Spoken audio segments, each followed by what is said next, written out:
Welcome back, Super Friends. What's the hubbub? Today, let's check on a new extended Superman and Lois scene. Also, check out the latest David Corenswet interview with People magazine. You've gotten a lot of heat on social media lately. I don't read that stuff. Superman doesn't have time for selfies. Third person.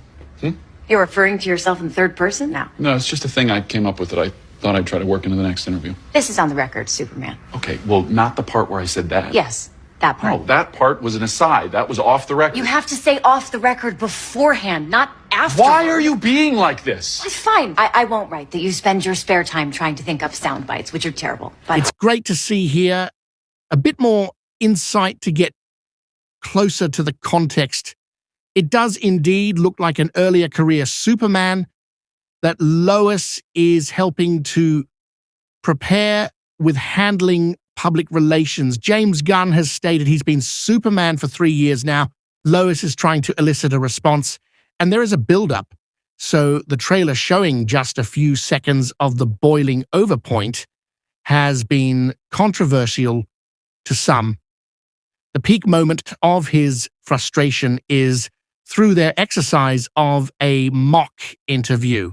Also, let's take a look at this People magazine interview. Let me know in the comments your thoughts on David as Superman. Funniest ones are where people tell me I look like Superman, but don't realize that I'm playing Superman. Those are fun. And that's most of what's happening at the moment. I don't think I've had too many people actually recognize me. Just like I have for a while, people will randomly be like, you know, you kind of look like Superman. Oh, yeah. Now I have to sort of be like, do you mean the guy who's playing him now or the guy who's going to play him next? Because the guy who's going to play him next, you're closer than you think you are. It started with, hey David, it's James Gunn. And I said, can you prove that? I guess in the moment before when I saw the unknown 310 number, I thought, I'm pretty sure this is James telling me whether or not I got the part, but could be anybody from Los Angeles who has my number and maybe somebody's gonna play a prank on me anyway. I think he appreciated that, and he said, that's a good point. I'm calling to offer you the role of Superman. And I said, well, you're the only person who could do that, so it must be you. We had a nice, brief conversation. Things were moving kind of fast because, as he explained, they were having, a lot of information about the screen test was getting leaked out. Who exactly was screen testing and whether or not we were in costume and all these things. So he was like, so I said, how long do I have to keep this quiet?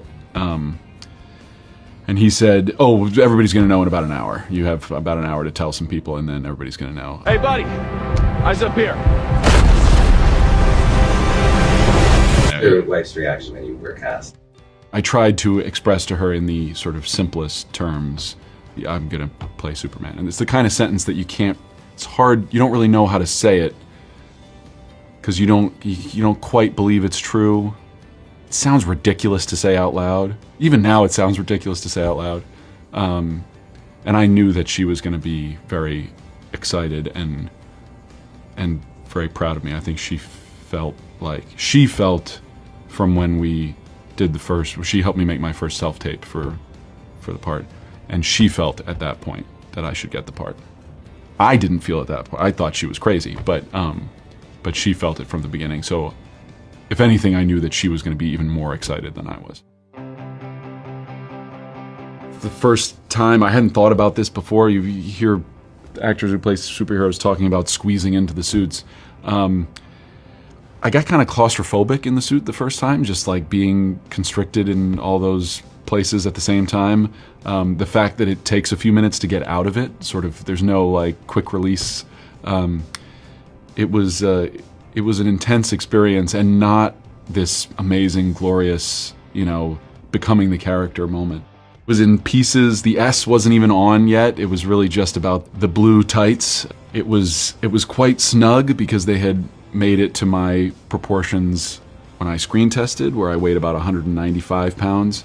And when I walked in for my first costume fitting, I weighed about 235, 240 pounds. A lot of work goes into making those suits. They don't work like regular clothes, and they're not built like regular clothes, and they need to fit and function in a way that's just, again, kind of impossible. They shouldn't be able to work the way they do.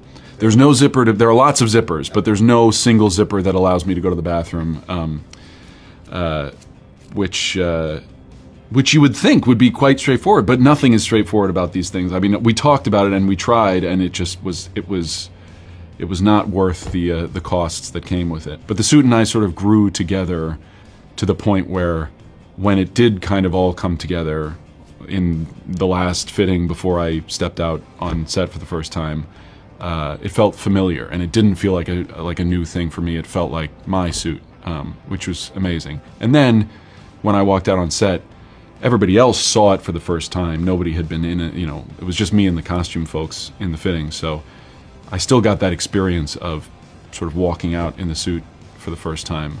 So I got to see that experience on other people's faces rather than having it myself. I cleaned your boots. I'll go get them for you. I feel much more a sense of responsibility than a sense of accomplishment at having gotten the role. I also know that so much in life, and especially the life of an actor, is up to chance and good luck. And certainly, you get what you make of your situation, but the reason I thought it was impossible that I'd ever get to play Superman was because it's impossible that anybody would get to play Superman. The odds that you're at the right age, at the right time, and the right director is taking on, it just is as good as impossible as anything is. So for me, it's just I just think of it as a great stroke of luck, and I better do everything I can to earn the responsibility. Easy, miss. I've got you. You've got me. Who's got you? I think while I was at school, he was somebody who we talked about quite a lot as an alumni who was to be sort of admired and looked up to. And his relationship with Robin Williams while they were at school was very much a piece of Juilliard lore that we learned about and talked about. Long before I was auditioning for the role, I just happened to stumble on some of the early interviews that Chris Reeve gave about playing Superman, and I probably at that time remarked on the similarity I felt with him in sort of his perspective on the business and his way of talking about it. He was sort of wonderfully candid while still being earnest and open-hearted, but he never felt like he was being a politician or a diplomat. You always felt like he was giving a real answer, and he also had a graciousness, a grace about the trade-offs of playing the role, especially at that time when he did two sort of bold things. One was to leave the theater to go play Superman on the screen, which at that time would have been and was considered sort of selling out, especially for a classically trained actor. And also then playing this role where it's him in his tights and a cape. This country is safe against Superman, thanks to you. No, sir. Don't thank me, Warden. We're all part of the same team. My dad was a theater actor for many years after he graduated college in New York, and I think he just saw an audition notice for, a 9-year-old boy for All My Sons, which is a great Arthur Miller play that was being produced at the Arden Theater, one of the great regional theaters in Philadelphia. And I think he just asked me whether I was interested in doing that, and I guess I said yes. The experience of getting to go to work with 9, 10 professional actors in Philadelphia and directed by Terry Nolan, who's the artistic director of the theater, it just felt like such an obviously exciting enterprise, hanging out with adults and learning your lines, not just for the school play, but for a paying audience that you knew was, getting a paycheck every week was a crazy thing for a 9-year-old. I think I got some portion of it, and I'm sure that it went towards Legos. That was definitely my vice at that point. I read that your father gave you a subway token as a good luck charm for auditions. Well, so he gave me several subway tokens over the course of my my childhood career. doing theater around Philadelphia, because I would lose them all the time, and he had a lot of them. Now, it was very special. Just after he died, and I was going through his stuff, he had always given me tokens that were, I don't know when they switched over to the MetroCard, but they were pretty recent tokens. So he could just get a bunch and give them to me to lose. But just after he died, I found in his in a little jewelry box a much older New York City subway token with the Y cut out of it, of NYC. And so that I now keep as a token of his, as a reminder of that. As Alec Guinness says, in my experience, there's no such thing as luck. In the sense that, like, I don't know whether it actually brings me good luck, but I do keep it around to keep a piece of my dad with me. I think, as a lot of parents do, he felt like I was underappreciated by the people around me. He thought that I was really terrific, and he sort of always had this thing of, somebody should be making better use of David.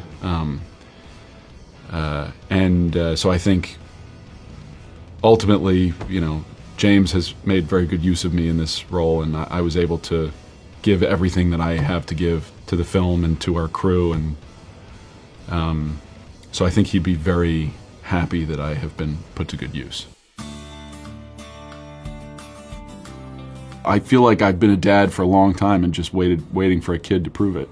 My dad was was an enthusiastic father, and stayed home with my sister for a period when she was very little, and was very good with kids, and so I think I inherited that. I'm also very protective of my friends. Like, if I'm out with a group of people, I'm the one making sure that everybody's got their seatbelts buckled, and that we're looking both ways before crossing the street. And so I often, for many years, I've sort of been with every cast I've worked with. When we go out, I sort of earn the title of cast dad, and so now I just have a kid now I actually have my official equity card. Hey, quit messing around. I'm not messing around. I'm doing important stuff. I won't really know how my life will change until we get there, and I'm somewhat of a skeptic. I have good friends who tell me that I will struggle to remain anonymous. I'm sort of skeptical. I don't know whether I think it's not a sure thing that everybody will suddenly recognize me everywhere. The character is a very recognizable character, and it is easy to shout out Superman, whereas shouting out David Corenswet might take people a little longer to figure out. But he does have Clark Kent going for him, so maybe I'll have that going for me too.